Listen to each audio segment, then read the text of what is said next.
With the War Within pre-patch event, Radiant Echoes launching this upcoming reset, if you're anything like me, you're probably experiencing a mild form of information overload. So as always, to help others, but mostly myself, I put together like the hottest infographic. And in this video, I'm going to cut through all the noise and help you make the most of this event without your brain imploding. And as always, the full infographic is available on my Patreon, which is linked in the description below, for absolute free. Any contribution would help this channel and these infographics out tremendously, and I would be a happy duck, but you don't have to contribute anything to get the infographic itself.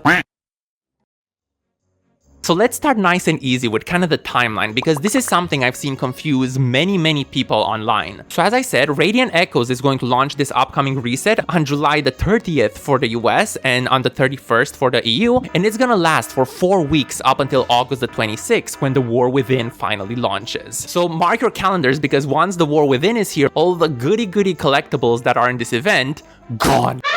So how will this event work? Well, simply put, we're going to have Radiant Echo invasions. Think invasions from Legion or kind of grand hunts from Dragonflight, and these Radiant Echoes invasions are going to rotate between 3 zones: Aswallow Marsh in Kalimdor, Dragonblythe in Northrend, and the Searing Gorge in the Eastern Kingdoms. Now, how often this rotation happens is a bit confusing and kind of up in the air, but the current information is that the rotation will become progressively faster and faster as the pre-patch goes on. Initially, it's going to be 90 minutes, dropping to 60 in the second week, and then all the way to 30 in the third and fourth weeks. And look, if you feel like you already need a PhD to kind of keep up with all of this, fret not, because we do have portals for this event in Legion Dalaran at the lowest floor of the Chamber of the Guardian. And for the people, myself included, who don't know what the Chamber of the Guardian is, it's the big ass building in the middle, otherwise known as, oh yeah, that room. And very usefully, these portals are going to have this indicator on top of them showing you which zone is active at the time, so you don't really need to keep up with the rotation and all that, because you can always see which portal is active and just click on that one. Now, once you're in the active zone, the invasion itself is pretty straightforward and nothing we haven't seen a million times before. First, you're going to fight this congealed monstrosity, you kill it, and then after you kill the first phase boss, world quest-like objectives are going to spawn nearby, you solve them, and finally, after you complete all the world quest objectives, you go back and kill another boss. Bam, bam, bam. And you're done. Good job. Oh, jumping ahead, one important quick tip here is you want to make sure that you're on time to these events, because once a zone is active and a boss is defeated, that boss will not rotate in until the next zone becomes active. So my recommendation here is to start at the top of the hour and go there when everyone else will. And now we move on to like the key question, but why?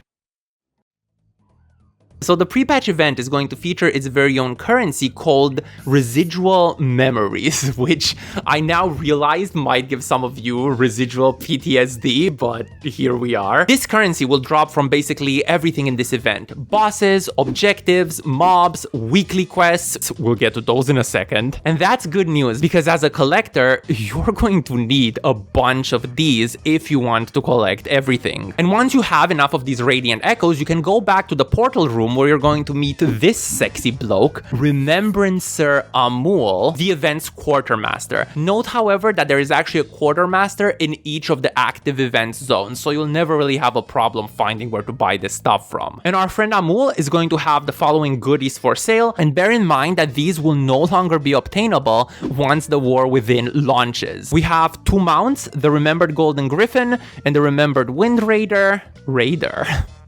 A Transmog set for each item type, 3 pets, the Remembered Riverpaw, Remembered Construct, and Remembered Spawn, a bunch of eye level 480 upgradable to 502 catch-up gear, some bags for all you bag enthusiasts, and finally a lifeless stone ring, which you can actually combine with 3 reagents that come from the different zones in order to create the Band of Radiant Echoes Heirloom ring. And that's pretty much that. 3 zones, 1 currency, many goodies, and lots of FOMO. And finally, to wrap up this video, I'm going to walk you through 5 hot tips, and here I want to thank a bunch of commenters on Wowhead, as well as people who commented on my Reddit post for my previous infographic that really blew up. So thank you so much for that. It really means a lot. but a lot of people really did come up with some really useful advice. Number one, as I said earlier, make sure that you are on time. I think this is something worth repeating because it's something that you can easily forget if you're easily distracted like me, and that can just screw up the whole thing. Number two, fuck gear. As Napoleon famously said in the Battle for Waterloo, you need to prioritize. Yes, the catch-up gear that is being offered here might seem attractive, especially if you want to level kind of an army of alts, but all this gear will basically become useful once the War Within launches, and you can just get better gear from the leveling quests. Whereas these guys, well, these guys are forever. So my suggestion here, especially if you're a collector, use your currency for the cosmetic goodies first, and then and only then kind of buy catch-up gear, bags, whatever. And speaking of alts, warbands are going to be a thing once this event goes live. If you want to know everything about warbands, check out my previous video and my previous infographic on the matter. But the point is, use them. The weekly quest that you get in each zone is by far the best source of residual memories, giving you 1,500 per for a total of 4,500 for each alt. And there's nothing about this event that requires you to do everything on one character. Make use of your warband. But what about the... Nope, not even the Heirloom ring. Which, speaking of, so let's keep it very simple. To create this ring, you're going to need a total of 4 items, which you can now see on screen. The first one, the lifeless stone ring, you can just buy from any Quartermasters. You can just buy from any Quartermaster, and we don't have those in short supply. And to get these 3 essences, that's also very simple. As you kill mobs in each active event zone, they will drop memories, right? And then with 20 of these memories, you can just combine into one of these essences. Once you have the lifeless stone ring, the essence of Calendar, the essence of the Eastern Kingdoms, and the essence of Northrend, you'll be able to create your Heirloom ring. Hope this graph makes it clearer than what my inarticulate ass just did. But again, alts, since all of these currencies are going to be warbound. Get used to that word, by the way, babe. We're going to be throwing it a lot around. And number 5, have fun. Have fun. You've got this. You've got plenty of time. The event is relatively straightforward, and you have a beautiful, magnificent, crisp infographic to help you out. You can enjoy.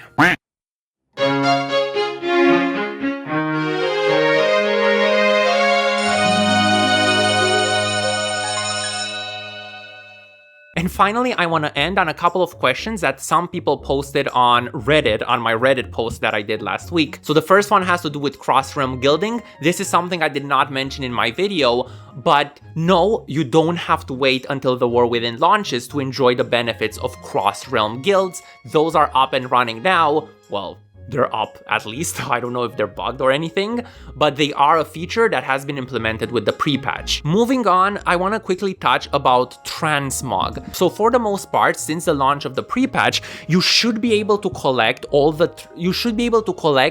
the vast majority of Transmog on one character. The only iffy part are class sets from previous expansions. So as far as my understanding go, these class sets can be divided in 2.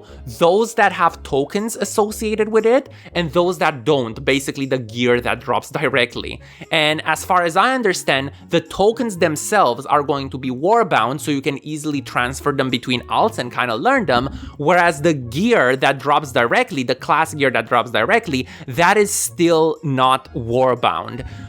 Bear in mind that I think this is something that's going to change in the future. I don't know, you never know with Blizzard, but here we are.